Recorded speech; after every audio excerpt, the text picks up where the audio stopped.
দেখেন হাজার ক্ষমতা থাকার পরও চুপ করে আছে, প্রতিশোধ নেওয়ার ক্ষমতা থাকার পরও ছাড় দিচ্ছে, তাহলে বুঝে নিবেন এটা ওনার দুর্বলতা নয়, উনি রবকে খুশি করার জন্য চুপ করে আছে, সয়ে যাচ্ছে, ধৈর্য ধরছে, কারণ সে ভালো করে বুঝতে পেরেছে আল্লাহ তাআলা অত্যাচারীর সাথে থাকে না, সবরকারীর সাথে থাকে। চিৎকার দিয়ে বলেন সুবহানাল্লাহ।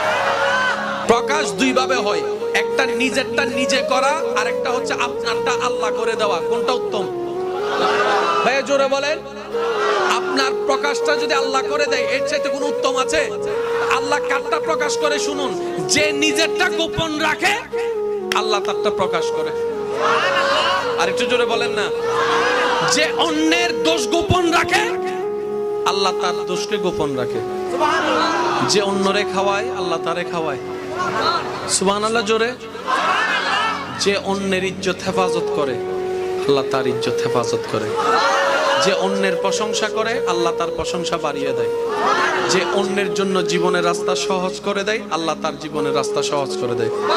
মনে রাখবেন, আপনি প্রত্যেক জনের জন্য করবেন এই নিয়তে সে আমার কেউ নয়, সে আমার রবের বান্দা। এর চাইতে বড় পরিচয়ের দরকার নাই। সে আমার রবের বান্দা। এটা আমার বউ হোক, এটা আমার স্বামী হোক, এটা আমার ভাই হোক, এটা আমার বোন হোক। মনে রাখবেন, সইবেন যত পাইবেন তত। এই সূত্রটা মাথায় এবং মনে বসাই ফেলতে পারলে আপনার জীবন অর্ধেক সুন্দর হয়ে যাবে ইনশাআল্লাহ। সইবেন যত পাইবেন তত।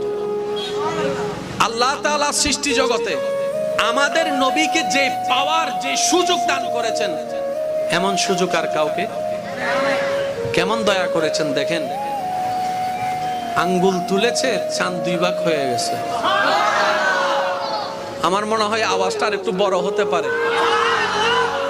শুয়ে আছেন, আরাম করছেন, গাছ এসে নবীকে সালাম দিচ্ছে। সাহাবার সাথে পথ হেঁটে চলছেন, পাথর নবীকে সালাম দিচ্ছে। আর একটু জোরে বলেন না।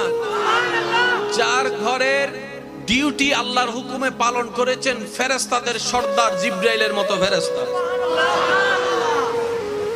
ওই নবী বলে তায়েফে গিয়ে আঘাতের শিকার হচ্ছে।